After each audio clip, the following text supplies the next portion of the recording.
Scientific way के साथ अनार्य Bharat channel दुनिया को समझने का आपका नजरिया बदल देगा। लाल वाले सब्सक्राइब के बटन को दबाएं, लेटेस्ट अपडेट पाने के लिए बेल आइकन को भी दबाएं। ताजमहल किसने बनवाया?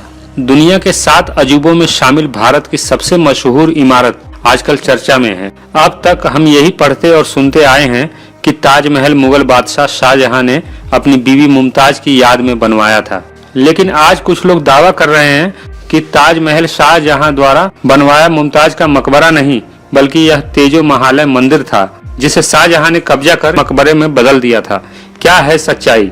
सबसे पहले तो यह जान लीजिए कि ताजमहल पर राजनीति करने वाले कुछ लोगों की वजह से विदेशों में भी भारत की बहुत किरकिरी होती है, क्योंकि ताजमहल भारत ही नहीं बल्कि पूरे विश्व की धरोहर है। इसलिए ये खूबसूरत इमारत वर्ल्ड हेरिटेज की सूची में सबसे ऊपर है। ताजमहल किसी आजम खां के बाप की जागीर नहीं और किसी ओवैसी के दादा की कब्र नहीं, ये भारत की पहचान है, देश की अनमोल धरोहर है, जिसे सांप्रदायिक शक्तियों के घिनौने इरादों से बचाना सरकार का दायित्व है। ताजमहल में नमाज पढ़ने का मतलब क्या है? ताजमहल कोई मस्जिद नहीं, जिसे नमाज पढ़नी है वो मस्जिद में पढ़े। ये किसी मुसलमान की बपौती नहीं, ये किसी हिंदू का मंदिर नहीं और किसी ईसाई का चर्च नहीं। ये खूबसूरत इमारत हमें देश के उन बहादुर मजदूरों की याद दिलाती है जिन्होंने 20 साल लगातार यहाँ अपना खून और पसीना बहाया। ताजमहल हमारे लोकतांत्रिक देश के विविधता में एकता का प्रतीक, एक महान विरासत है जिसे संजो कर रखना भारत के हर नागरिक की जिम्मेदारी है। जो लोग देश की विरासत को कलंक कहते हैं वे लोग मानसिक रूप से बीमार हैं। उनकी जगह संसद नहीं बल्कि पागल खाना है। ताजमहल अपने निर्माण के साथ ही यह दुनिया के आकर्षण का केंद्र बन गया था। जीन बैप्टिस्ट टेवर्नियर उन शुरुआती यूरोपियंस में से एक थे जिन्होंने ताजमहल को बनता देखा था। इसके बाद के कालखंड में मुगल साम्राज्य कमजोर होता चला गया और देश पर ईस्ट इंडिया कंपनी का राज कायम हो गया। ताजमहल के निर्माण के केवल 100 वर्षों के बाद ही पूरे भारत पर राज करने वाली मुगल सल्तनत लाल किले की दीवारों के बीच सिमट कर रह गई। इस बीच ताजमहल की सुध लेने वाला भी कोई नहीं बचा। 1830 में लॉर्ड विलियम बेंटिक ने ताजमहल के पत्थरों को नीलाम करने का मन बना लिया, लेकिन कंपनी के आला अधिकारियों की इजाजत नहीं मिलने के कारण उन्हें अपना ये इरादा छोड़ देना पड़ा। 1861 में आर्कियोलॉजिकल सर्वे ऑफ इंडिया का गठन हुआ और अलेक्जेंडर कनिंघम इसके पहले अध्यक्ष बने।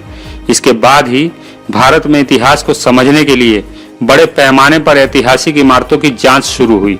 साथ ही उत्खनन का काम भी आरंभ हुआ। इसी प्रक्रिया में हड़प्पा, मोहनजोदाड़ो सहित देश के अलग अलग कोनों में बड़ी बड़ी खोजें हुई। अंग्रेजों के समय ताजमहल का इतिहास उतना पुराना नहीं था।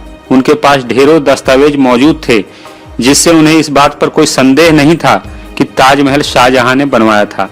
ताजमहल के निर्माण से पूर्व आगरा में किसी तेजो महालय का कोई ऐतिहासिक प्रमाण नहीं है। न ही ताजमहल के पूर्व यानी 1630 से पहले आने वाले किसी भी अंग्रेज ने ऐसा कोई संस्मरण लिखा है।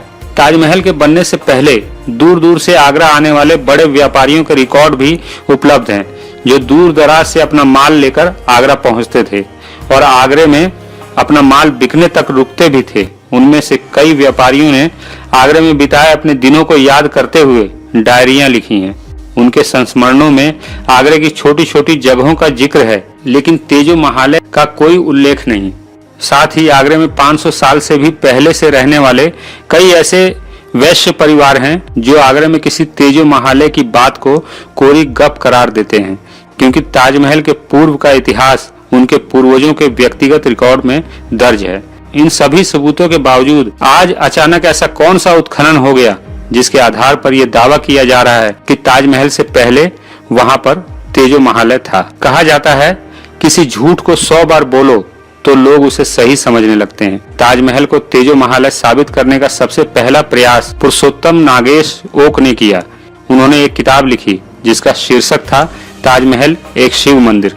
इस किताब में उन्होंने दावा किया था कि ताजमहल एक शिव मंदिर है। हालांकि अपने दावे को सच साबित करने के लिए उन्होंने एक भी वैज्ञानिक प्रमाण नहीं दिया है, फिर भी उनके इस झूठ पर आधारित दावे को खूब प्रचारित किया गया। लगभग 4 दशक तक लाखों करोड़ों बार ताजमहल के बारे में झूठ के इस पुलिंदे को लोगों तक पहुंचाया गया। आज आलम यह है कि आप गूगल पर टाइप कीजिए ताजमहल, आपको हजारों लाखों की संख्या में ऐसे कोटेशन और वीडियो मिल जाएंगे जो ओक की किताब को आधार मानकर ताजमहल को शिव मंदिर बताने पर उतावले हैं। अब ओक के इस दावे पर आर्कियोलॉजिकल सर्वे ऑफ इंडिया के निदेशक क्या कहते हैं, आइए देखते हैं। 10वीं शताब्दी में के फतेहपुर सीकरी के आसपास जैन मंदिरों के जैन मूर्तियां मिली हैं, तो वहाँ ये प्रमाणित है कि वहाँ जैन मंदिर थे और उनकी वहाँ पूजा की जाती थी। लेकिन ताजमहल के आसपास कोई ऐसा प्रमाण अभी नहीं मिला, तो ये कहना सही नहीं होगा कि यहाँ ताजमहल शिव के मंदिर से पहले कोई जैन मंदिर थे।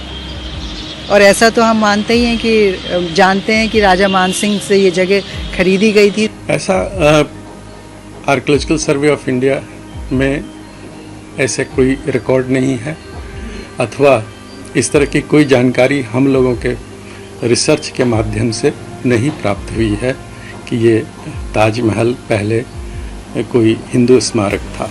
दोनों स्थिति में तोड़ करके बनाने की कोई स्थिति हम लोगों के सामने कोई वैसे साक्ष्य नहीं है हमारे पास जिसके आधार पर हम ये कह सके कि शिव मंदिर अथवा जैन मंदिर को वहाँ तोड़ करके ताज की स्मारक की स्थापना की गई थी। ऐसा कोई सबूत हमारे पास नहीं है। ओक साहब ने अपनी किताब में तेजो महाले के बारे में अपनी कल्पना के आधार पर बहुत से दावे किए हैं। उनके इन दावों का कोई वैज्ञानिक आधार नहीं है। आइए उनके कुछ दावे की पड़ताल कर लेते हैं। ओक साहब लिखते हैं कि ताजमहल के गुम्बद पर जो लोहे का स्तंभ गाड़ा गया है उसमें नारियल का चिन्ह है, जो किसी मंदिर के शिखर पर ही स्थापित किया जाता है।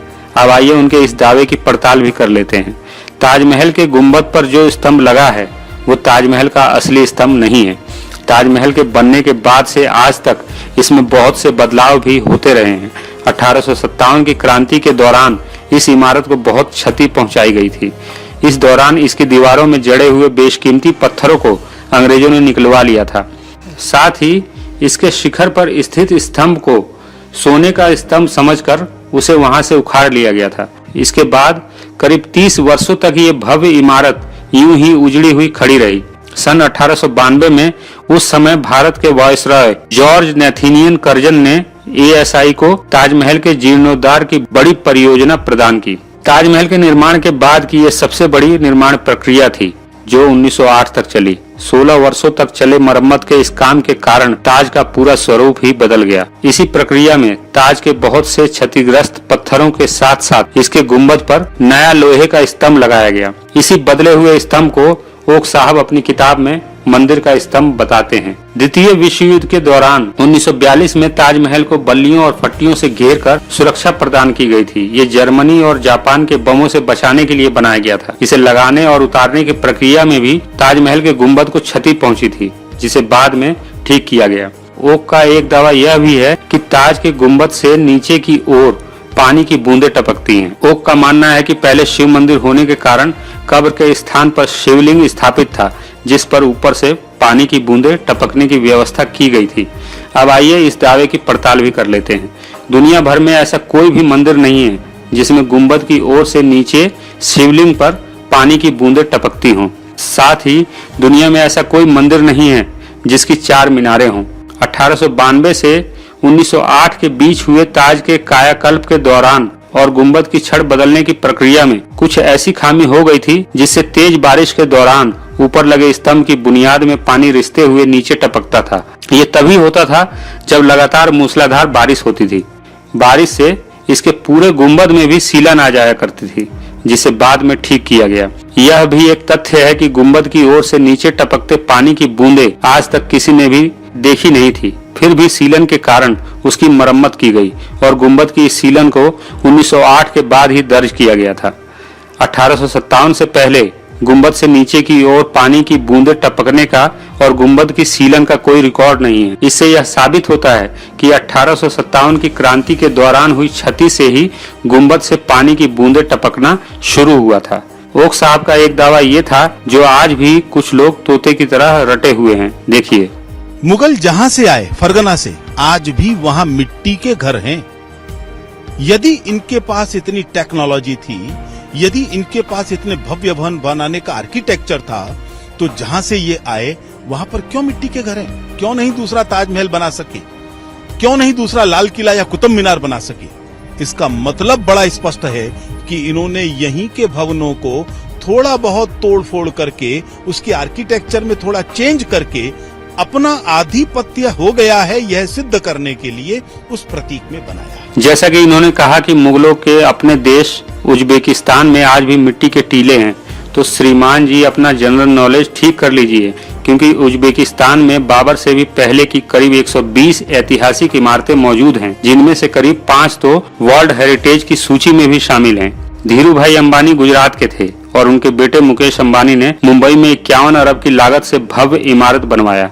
अब 300-400 साल के बाद कोई कहे कि इस बिल्डिंग को मुकेश अंबानी कैसे बनवा सकता है, क्योंकि उसका बाप तो गुजरात के छोटे से गांव से आया था, जहां आज भी कोई ऊंची बिल्डिंग नहीं है। ऐसी ही हास्यास्पद और बेसिर पैर की बातों को ओक साहब ने ताजमहल को तेजो महालय साबित करने के लिए दलील के रूप में सुप्रीम कोर्ट में पेश किया था। सुप्रीम कोर्ट में आर्कियोलॉजिकल सर्वे ऑफ इंडिया के वकीलों ने ओक साहब के एक एक झूठ को सबूतों के साथ नंगा कर दिया था और सन 2000 में ओक साहब की ओर से दाखिल ताजमहल को तेजो महालय साबित करने की उनकी याचिका को खारिज कर दिया। कोर्ट ने कहा कि उनके दिमाग में ताज को लेकर कोई कीड़ा है, लेकिन अब फिर से उनका वो भूत बोतल से बाहर आ चुका है। ताजमहल के बारे में एक और झूठ जो बहुत समय से फैलाया जा रहा है कि ताजमहल बनने के बाद शाहजहां ने इसके मजदूरों के हाथ कटवा दिए थे ताकि दूसरा ताजमहल ना बन सके।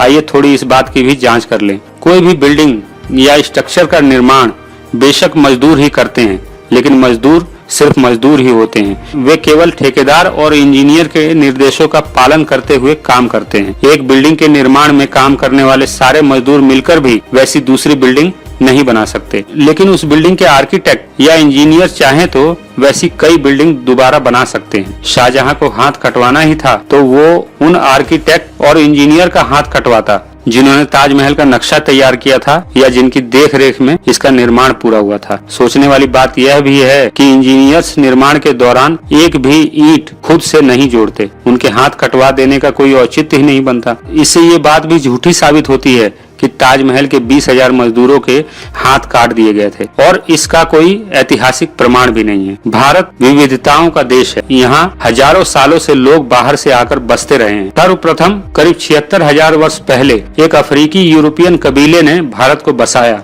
उसके बाद के कालखंडों में भी हजारों वर्षों तक यूरोप और एशिया से आने वाले कई छोटे बड़े कबीले यहाँ बसते रहे। करीब 3800 वर्ष पहले ईरान से आए आर्य नामक कबीले के लोग भी भारत की इस विविधता में समा गए। इसके बाद भी यहाँ कई कबीले आए और भारत का हिस्सा बन गए। 2100 वर्ष पहले शक जनजाति के लोग आए और उन्होंने भारत में अपना साम्राज्य स्थापित किया। शक संवत उन्हीं की देन है। शक कबीले के बाद हूर कबीले के लोग आकर बसे। उनके बाद कुषाण यहाँ आए जिन्होंने अपना साम्राज्य कायम किया और मथुरा को राजधानी बनाया। कुषाणों ने बौद्ध धर्म अपनाया और सम्राट कनिष्क इसी कुषाण कबीले के शासक थे। ये सभी आक्रमणकारी थे जो आक्रमण के इरादे से आए थे, लेकिन भारत के सुंदर और उपजाऊ भौगोलिक स्थिति के कारण यहीं के होकर रह गए। इसी तरह बाद में भी अनेकों कबीले यहाँ आते गए और भारत की विविधता में विलीन होकर पूरी तरह भारतीय हो गए।